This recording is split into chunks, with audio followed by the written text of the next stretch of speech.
मित्रों, बहुत तेज बारिश हो रही हो या फिर एक्सट्रीम गर्मी पड़ रही हो, दोनों ही कंडीशंस में चीजें एकदम साफ साफ दिखती हैं। मूसलाधार बारिश वाली अवस्था में नालियों के जो भेद होते हैं वो खुल जाते हैं। नालियों ने किस तरह की गंदगी छुपा रखी है वो सड़कों पर बिखर जाती हैं। और अगर बहुत अधिक गर्मी पड़ रही हो तो मैदान सूख जाते हैं, घास का नामो निशान नहीं होता और सब कुछ एकदम साफ साफ दिख रहा है। मैं किसी भौगोलिक गर्मी या भौगोलिक बरसात की बात नहीं कर रहा हूं। मैं शिवचरण सिंह आपका स्वागत करता हूं आज की इस वीडियो वार्ता में। और मैं जिस बात को आपके साथ साझा करने जा रहा हूं वो राजनीतिक बरसात, राजनीतिक गर्मी है। राहुल गांधी कांग्रेस का नेता, जो एकदम ओपनली देशद्रोह के मामले में देश के राष्ट्र के कटघरे में खड़ा है।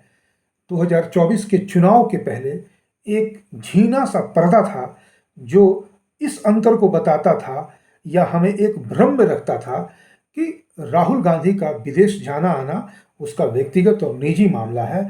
लेकिन 2024 के बाद राहुल गांधी के रुख और उसके बारे में जो अंतर्राष्ट्रीय स्तर पर खुलासे होने लगे, उससे एक बात पूरी तरह से स्पष्ट हो गई कि राहुल गांधी बरसात में नाले की तरह अपने अंदर की गंदगी को पूरी तरह से बिखेर करके एक डेयरिंग पोज में खड़ा है। सब कुछ साफ दिख रहा है। 8, 9 और 10 सितंबर 2024 को राहुल गांधी का अमेरिका जाना तय हुआ है। लोग स्पेकुलेट कर रहे हैं कि क्यों जाना हो रहा है। कई न्यूज चैनल्स ने इसे कहा कि Rahul Gandhi is visiting America on the invitation of Kamala Harris, जो वहां पर जो बाइडेन की जगह अमेरिकी चुनाव में स्वयं ही एक कैंडिडेट है।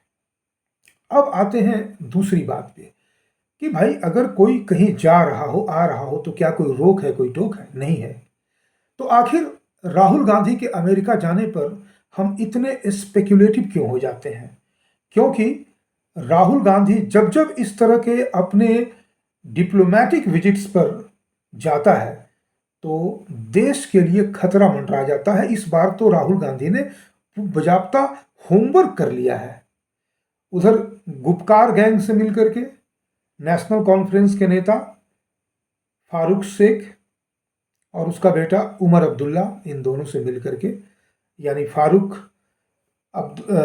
शेख से और फारूक अब्दुल्ला से और फिर उसके बेटे उमर से मिलकर के मीटिंग करके और पूरी तरह से ओपन कर दिया कि आर्टिकल 370 को वे लोग रिस्टोर करेंगे अगर उन्हें कभी भी केंद्र और राज्य दोनों में सत्ता मिलती है।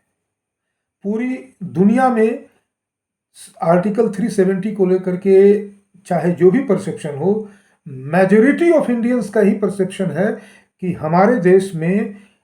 हमारे देश का एक राज्य, एक देश का हिस्सा होने के बाद भी, जिसे कहते हैं कि एक देश दो निशान दो निज़ाम के सिद्धांत पे चल रहा था और उसको फैसिलिटेट कर रहा था आर्टिकल 370। लेकिन उसे नरेंद्र मोदी गवर्नमेंट ने 2019 में खत्म कर दिया। फिर ये लोग डेयर कर रहे हैं कि हम वे सारे डिसीजंस जो कि मुसलमानों के विरुद्ध, तथाकथित रूप से विरुद्ध, जो कि कांग्रेस और उसके जो वेस्टेड पॉलिटिकल वोट इंटरेस्ट हैं उसके विरुद्ध ली गई है, उसको वो लोग पलटेंगे। उसके बाद हरियाणा में चुनाव होने जा रहे हैं, कश्मीर में होने जा रहे हैं, महाराष्ट्र में कुछ समय बाद उसकी घोषणा होगी और बाद में झारखंड में होने जा रहे हैं। ये बहुत ही क्रिटिकल समय है जहां कैंपेन प्लानिंग से लेकर के कैंपेन करने तक की बात हो। वैसे में अचानक से अमेरिका जाना स्वाभाविक रूप से हमें स्पेक्युलेटिव बना देता है कि ये व्यक्ति एक तो लीडर ऑफ अपोजिशन है, दूसरा भारत के दुर्भाग्य से बहुत बड़ा एक मास लीडर भी है। हम इसको डिनाई नहीं कर सकते हैं क्योंकि आज भी कांग्रेस की बहुत बड़ी फॉलोइंग है। वैसे में ये डीप स्टेट ऑफ अमेरिका का चहेता बना हुआ है, कमला हैरिस के बुलावे पे जा रहा है। लेकिन अभी तक ये समझ में नहीं आ रहा था कि राहुल गांधी का एजेंडा क्या है। कभी कभी कुछ लोग जो है ना, वो बड़े ही आसानी से, बड़े सुलभ और सहज तरीके से एजेंडा को आउट कर देते हैं। मैं जो बातें बताने जा रहा हूं उसकी थोड़ी सी भूमिका आपको पहले दे दूं। कांग्रेस यानी ओवरसीज कांग्रेस का एक प्रेसिडेंट हुआ करता है जिसका नाम है सैम पित्रोदा, जो राजीव गांधी के समय यहाँ पर विदेशी टेक्नोलॉजी लाने में अपनी अहम भूमिका को लेकर के बहुत अधिक कहते हैं ना कि बहुत अधिक घमंड में रहता है। अभी हाल ही में यानी कि लोकसभा चुनाव के मध्य में उसने मई महीने में एक बहुत ही विवादास्पद बयान दिया था, जिसमें उसने कहा था कि भारत जो है वो विविधताओं का देश है और बेसिकली यहाँ के लोग जो हैं वो एंथ्रोपोलॉजिकली 4 अलग अलग ब्लॉक्स में बटे हुए हैं। नॉर्थ इंडियंस ब्रिटिशर्स की तरह लगते हैं, वेस्ट इंडियंस अरेबिक मूल के लगते हैं, ईस्ट इंडिया के लोगों का मेकअप जो है चाइनीज की तरह लगता है और साउथ इंडिया के लोग अफ्रीकन ब्रीड के लगते हैं। उसके बाद बहुत विवाद हुआ। प्रधानमंत्री नरेंद्र मोदी ने कैंपेन के बीच में सैम पित्रोदा को आड़े हाथों लिया और इसके बाद कांग्रेस ने उसे ओवरसीज कांग्रेस के प्रेसिडेंट के पोस्ट से और जो भी उसकी जिम्मेवारियां थी कांग्रेस में उससे उसे बेदखल कर दिया और जैसे ही चुनाव खत्म हुए उसे फिर से रिइंस्टेट कर लिया। आज बहुत ही इंटरेस्टिंग तरीके से कह सकते हैं और बहुत ही अनफॉर्चुनेट भी है कि भारत के लोग सब कुछ जानने के बाद भी, हालांकि मैं उस वीडियो को इसके साथ चला सकता था लेकिन मैं आपको कहूँगा कि आप इंडियन नेशनल कांग्रेस के यूट्यूब चैनल में जा करके अगर आप, मैं इसमें लिंक भी देने का प्रयास कर सकता हूँ, बाद में दे भी दूंगा, आप जाएंगे तो सैम पित्रोदा ने एग्जैक्टली वो मुश्किल से 1.5 मिनट के वीडियो में पूरा सीक्रेट ओपन कर दिया। उसने कहा है कि Rajiv Gandhi is visiting America, he will first come to Texas, he will have a meeting with the academicians and students of Texas University in Dallas. उसके बाद he will be in Washington DC on 9th and 10th of September। उसने जो सबसे important बात कही कि वहां तो बता दिया कि इसके ऑडियंस में कौन रहेंगे, लेकिन वाशिंगटन डीसी में कौन रहेंगे ये नहीं बताया। सिर्फ इतना कहा कि he had been bombarded with requests from many people। Bombardment का मतलब ही होता है कि हजारों की संख्या में लोग इससे रिक्वेस्ट कर रहे थे कि राहुल गांधी जब से लीडर ऑफ अपोजिशन बने हैं तब से उन्हें बुलाया जाए भाई। और उसके बाद जो उससे भी खतरनाक बात जो सैम पित्रोदा ने कही है वो सबसे इंटरेस्टिंग बात है। उसने कहा कि people are interested about the states ruled by Congress in India. इसमें वो एक बात बड़ी तरीके से छुपा जाता है जिसे मैं पूरा कर देता हूं।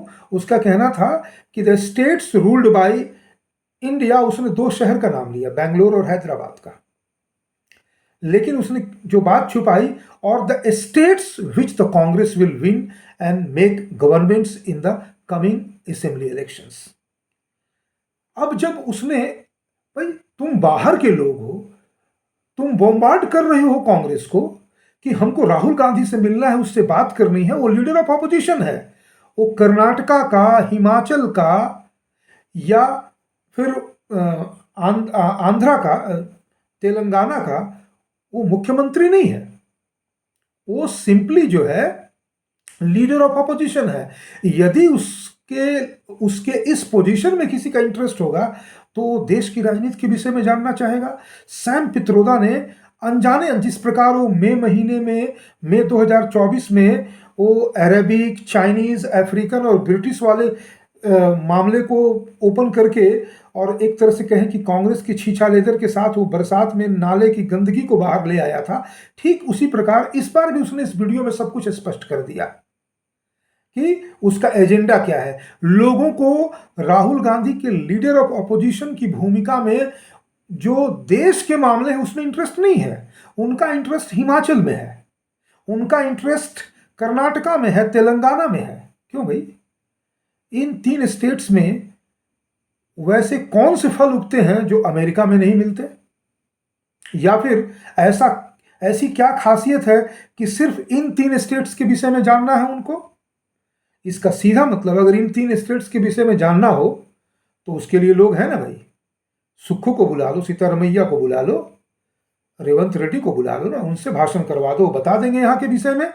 राहुल को तो ये भी पता नहीं है कि इन तीनों स्टेट्स में अगर हम ट्रायंगल बनाएंगे तो उस ट्रायंगल के तीनों कोण कितने कितने डिग्री के होंगे। लेकिन फिर भी राहुल गांधी को इन स्टेट्स के बारे में बताना है उन लोगों को जो सीक्रेटली राहुल से मिलेंगे वॉशिंगटन डीसी में या फिर टेक्सास यूनिवर्सिटी में, जो स्टूडेंट्स और एकेडमिशियंस हैं। कमला हैरिस का नरेंद्र मोदी और नरेंद्र मोदी की गवर्नमेंट को लेकर के ओपिनियन जग जाहिर है। जो बाइडेन जिस तरह के मेंटल हेल्थ कंडीशन में है उनसे अच्छे बुरे किसी की अपेक्षा नहीं है, लेकिन जिस पार्टी को वो बिलोंग करते हैं उसके जो जो पहले के लोग रहे हैं बराक ओबामा किस्म के, उनके भी इंटेंशंस बहुत क्लियर हैं, क्योंकि उन लोगों को हमेशा ही भारत के हर उस छोटे बड़े डेवलपमेंट पे उनकी गिद्ध और बाज की नज़र रहती है और वो एक मौका नहीं छोड़ते हैं जहां वे भारत की टांग खींच सकें यह कह करके कि भाई यहाँ पर ह्यूमन राइट्स वायलेशन हो रहा है। तो ऐसे में अगर कमला हैरिस के इनविटेशन पे, जो कि मीडिया में वाइड स्प्रेड है, और अब अगर वो वाइड स्प्रेड ऑफिशियली हो या ना हो, सैम पित्रोदा के 1.5 मिनट के वीडियो ने तो सब कुछ क्रिस्टल क्लियर कर दिया, एकदम क्लियर कर दिया कि भाई Rahul Gandhi is going to America to share his views about, or the people are interested to know about the states ruled by Congress. India में इंटरेस्ट नहीं है, तो क्या इंटरेस्ट है मैं आपको बता देता हूं। कोई भी डीप स्टेट भारत को डेस्टेबलाइज करने के लिए, अस्थिर करने के लिए अपनी जिन शक्तियों का सहारा लेगी उसमें स्टेट मशीनरी उसके हाथ में होनी चाहिए, यानी लॉ एंड ऑर्डर। इस पे मैं बहुत ही वोकल होकर के बोलता रहा हूं कि लॉ एंड ऑर्डर अब केवल और केवल स्टेट मैटर ना हो करके इसे यूनियन और स्टेट का मैटर होना चाहिए, क्योंकि जब आप इस तरह की नीतिगत, किसी भी तरह के नीतिगत फैसले लेते हैं, उसको जब लागू करते हैं, तो उसमें कहीं ना कहीं स्टेट मशीनरी में होम डिपार्टमेंट का, होम मिनिस्ट्री की बहुत बड़ी भूमिका होती है। फिर अगर एक स्टेट को आप चला रहे होते हैं तो उस स्टेट को चलाने का मतलब है कि उस पूरे स्टेट के अंदर की चीज़ों को आप मैनेज कर रहे हैं, उसके रिसोर्सेज को मैनेज कर रहे हैं, including the law and order machinery. तो डीप स्टेट अगर कुछ बहुत ही खतरनाक प्लानिंग कर रहा है जिसका रिहर्सल वो चारों तरफ करता आ रहा है, उस मामले में अगर ये सारी चीज़ें अगर उनके हाथ में आएंगी तो बेसिकली डिस्कशन क्या है कि how much influence or control does the central Congress leadership, that is Rahul Gandhi, have so far as the 3 states of Himachal, Telangana and Karnataka go? कितने इन्फ्लुएंस और कंट्रोल को तुम एक्सरसाइज करते हो राहुल, ये बताओ। और हम उससे किस किस तरह से मोबिलाइज करके, अभी देखिए कंडीशंस कितनी खतरनाक है। हरियाणा में चुनाव प्रचार हो रहे हैं, किसान आंदोलन के नाम पर खालिस्तानियों का जो एक षड्यंत्रपूर्ण तरीके से धरने पे बैठ करके एकदम उस बाज की तरह, उस गिद्ध की तरह कि जैसे ही मामला गड़बड़ हो या सिग्नल मिले तो राकेश टिकैत की तरह के लोग भी अपनी तैयारी, they are all in all readiness, हम हमला कर देंगे, वे सब बैठे हुए हैं। और फिर जो देशद्रोही किस्म के जो उनके समर्थक हैं, जो कि हमेशा किसी न किसी बहाने से सरकार को हमेशा हिला करके रख देने के लिए कोई ना कोई बहाना ढूंढते रहते हैं, वैसे ओलंपियंस हो चाहे जो भी कॉमनवेल्थियंस हों, विनेश फोगाट की तरह, वे लोग भी उनके बीच जाके उसको मोबिलाइज कर रहे हैं। गुपकार गैंग वहाँ एक्टिव हो गया है जब से जम्मू कश्मीर में चुनाव की घोषणा हुई है, और बाकी शक्तियां तो पहले से ही एक्टिव हैं ही हैं।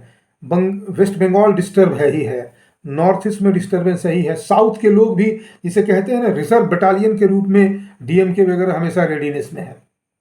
केरला एक सेकंड में किसी भी तरह से इनके पक्ष में, ऐसे अगर देखा जाए तो स्थिति बहुत ही भयावह है। और उससे भी खतरनाक ये है कि जातीय जनगणना के नाम पर देश के लोगों और वोटरों को बांटने की जो मंसूबे हैं इनके, इन सबों को अगर हम जमा सम टोटल में लें तो ऐसा लगता है कि क्राइसिस बहुत घना है। और जो विलेन होता है ना, उसको अगर अपने पक्ष में थोड़ी भी चीज़ें दिखती हैं तो उसे बहुत बड़ा मैग्नीफाई करके देखता है। और फिर जब डीप स्टेट यानी अमेरिकन डीप स्टेट का हाथ इनके साथ हो, और जब आज वो खुलेआम जा रहा है राहुल गांधी तो खुलेआम जा ही रहा है, सैम पित्रोदा ने उसके एजेंडे को ही आउट कर दिया कि राहुल गांधी आखिर जा कहाँ रहा है।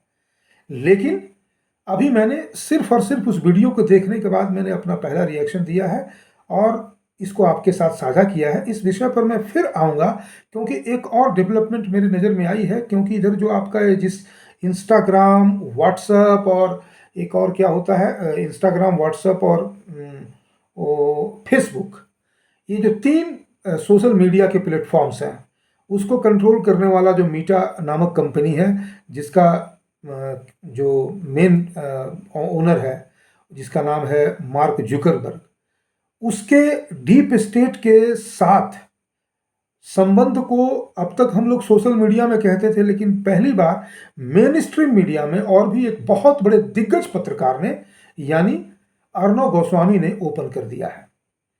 ऐसे में जो हालात हैं वो बहुत ही खतरनाक हैं और राहुल गांधी का जाना, चूंकि अभी वो जा रहा है, हम बहुत अधिक चर्चा करके, बहुत अधिक स्पेकुलेट करके कुछ कह नहीं सकते हैं, लेकिन जब इस तरह से वार एकदम खुले मैदान में हो रहा हो और सब कुछ एकदम ओपन सा हो, तो स्वाभाविक है कि 8, 9 और 10 सितंबर के बाद का जो आउटकम होगा वो किसी से छुपा नहीं रह जाएगा, वो सामने आकर के ही रहेगा। ऐसे में जस्ट वेट एंड वॉच के कंडीशन में हमें रहना होगा। इसीलिए इस वीडियो में अभी के लिए इतना ही, हम इस पे नज़र ही नहीं रखेंगे। इस बीच में और जो कुछ भी जानकारियां और जो चीज़ें होंगी उसे भी हम आगे चर्चा करेंगे, क्योंकि ये मामला सिर्फ एक विजिट का नहीं बल्कि देश की रक्षा, सुरक्षा, राष्ट्रीयता का मुद्दा है। बहुत बहुत धन्यवाद। आज के लिए, अभी के लिए इतना ही।